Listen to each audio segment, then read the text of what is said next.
सबको राधे राधे जी। देखिए, कई लोगों का भाव होता है कि जब हम कथा सुनते आंसू आ जाते हैं, तो यह नॉर्मल है या कि व्यक्ति के पास सबसे ज़्यादा बहुमूल्य चीज़ यदि कुछ होता है तो उसके आंसू बिंदु आपके पास सबसे ज़्यादा कीमती होते हैं।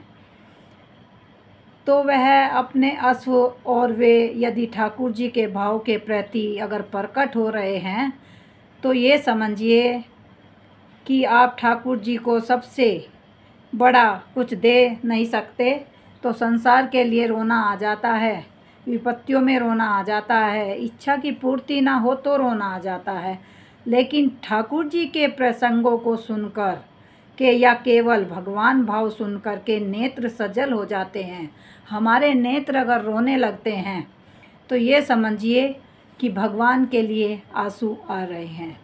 यह सामान्य बात नहीं है। श्री चैतन्य जी जो थे महाप्रभु अपने समस्त शिष्यों परिकर के साथ कहीं जा रहे थे और जाते जाते उन्हें रास्ते में कथा मिली तो वो वहीं पर रुक गए। जैसे ही वहाँ बैठे तो वक्ता जो थे वह इतने अच्छे वक्ता नहीं थे, क्योंकि हर कोई अच्छी कथा नहीं सुना सकता, हर किसी का सुनाने का ढंग तरीका अलग होता है। तो वहाँ बैठ गए और कथा सुनने लगे। तो इतने में वे शिष्य परिकर थे महाप्रभु जी के साथ जो सब थे, वो कहने लगे ना तो ये अच्छा बोल रहे हैं, ना अच्छा गा रहे हैं, ना इनके श्लोक अच्छे हैं, ना ही इनकी बातें स्पष्ट हैं। महाप्रभु जी दोनों भुजा उठा के भाव विभोर हो गए और नेत्रों से आंसुपात करते जा रहे थे। जब कथा विश्राम हुई तो वे आपस में लौटते समय कुछ शिष्यों ने पूछा, उस कथा में हम लोग गए थे, वहाँ तो भाव था, ना विद्वता थी, ना ज्ञान था। महाप्रभु क्षमा करें, आप इतने भाव में विभोर हो रहे थे कि उस कथा में कैसे रस ले रहे थे। तो महाप्रभु ने कहा, तुम लोग वक्ता को परखने गए थे, तुम यह जानते देखने के लिए गए थे कि कितना विद्वान है, कितना जानता है, बोलता है क्या नहीं बोलता, यह सब करने के लिए कथा में गए। हमारी स्थिति तो ऐसी थी, जब वे कृष्ण बोलते थे तब हम ठाकुर जी का कोई रूप देखते थे, लगता था, और वही रूप चित्त में बैठ करके आनंदित करने लगते थे। प्रेम विहन चित्त हो जाता था, नेत्रों से नीर बहने लगता था। हमारे महाप्रभु जी ये कह रहे हैं, लेकिन जो शिष्य थे वो ये देख रहे थे अच्छी कथा नहीं हो रही। तो शिष्यों को बड़ा अपने ऊपर खेद हुआ कि हम क्या कथा सुनते हैं, पूरी कथा नहीं, कथा के केवल कृष्ण नाम सुनकर के महाप्रभु जी को भावावेश हो जाता है।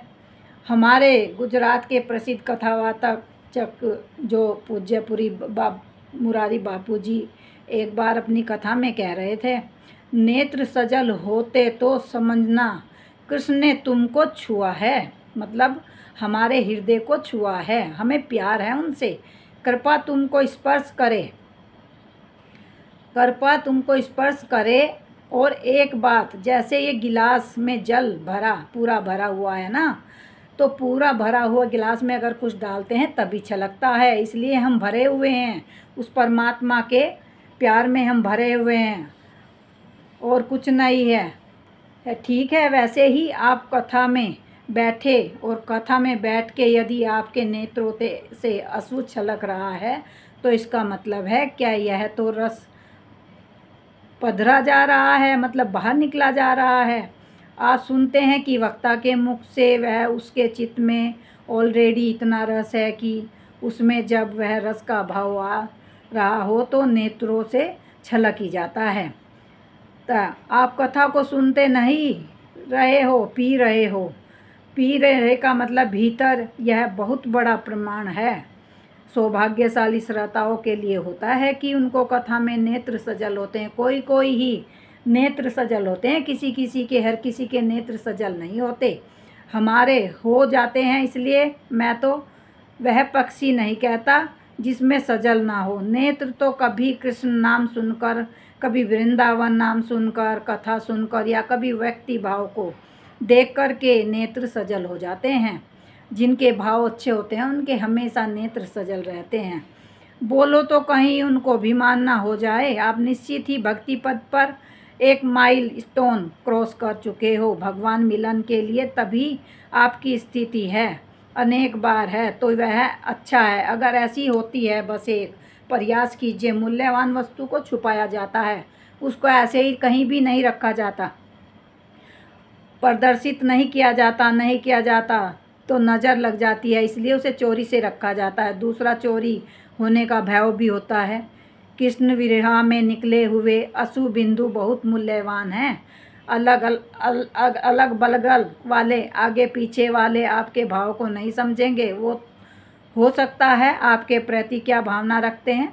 इसलिए प्रयास कीजिए कि जब भी ऐसी स्थिति हो या सर झुका लीजिए या नेत्र बंद कर लीजिए कैसे भी करके किसी को भी दिखावा ना करें, क्योंकि भगवान जब हमें मिलते हैं, जब हमारे भीतर परमात्मा इस तरह रम जाता है कि हमारे अश्रु निकल आते हैं उसका नाम लेते ही। कभी हम वृंदावन गए, मथुरा गए, जहाँ भी गए वहाँ जो भी हमने भगवान का रूप देखा उसमें हमारे नेत्र छलक गए, तो फिर हमारी ऐसी स्थिति हो जाती है कि फिर हमें और कुछ नहीं दिखता। जहाँ भी हम कीर्तन कथा में बैठते हैं हमें वो भगवान का स्वरूप ही दिखता है, हमें और कुछ भी नहीं दिखता, क्योंकि हम और क्या देखें, हम तो भगवान को ही देखने के लिए आए हैं ना, तो हमें भगवान ही भगवान दिखाई देता है। इसलिए हमारे आँखों से आंसू बह जाते हैं, उसके प्यार में हमारी आँखों से आंसू बह जाते हैं, और कोई बात नहीं होती, क्योंकि दिल में समाये हुए हैं वो हमारे, इसलिए हमारी आँखों से